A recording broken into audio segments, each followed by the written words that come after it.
Assalomu alaykum aziz obunachilar. Bugun sotuvga chiqqan natural zdaniyamiz var. Bir ajoyib biznes sataman deb yurgan yurtdoshlarga dum qulay место, в общем, gap yo'q.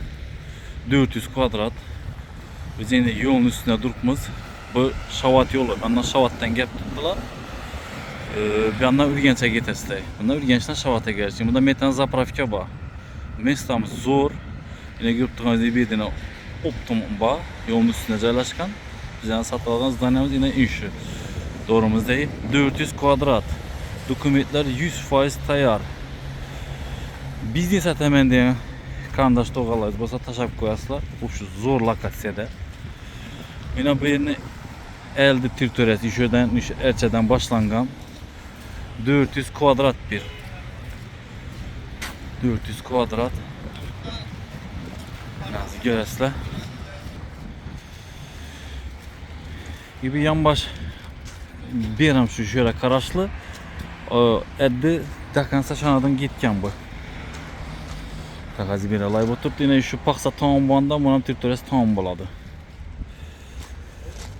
Ne götürse olsun zor. Açıkçası evvel bir yemxana buğan. Yemxana, yem biznes etken ekerler bir de. Yine azza bunu açalım istedim gördüğünüzde bunun içini biraz işinin görünüşte bu tuttu. Kalasezdan bunu yıkıp taşa başından bir net persezde boladı. Yine ullet deyip ötürgen yine. İşinin görünüşte bulup tuttu azı bir. İşörümüz yine satıldı. Mestasını aytadığımızın Shavat yolunda bir gençten 5 kilometre eken yolun üstüne joylashgan 400 kvadrat natural bina. Bahası 35.000 dolar gelişip verildi. Esas sağ olun, selamet olun.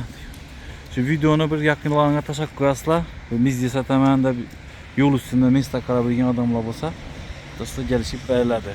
Esas sağ olun, selamet olun. İtibarlı için rahmet. Kanala like, podpiska bas, yerden çıkmasın.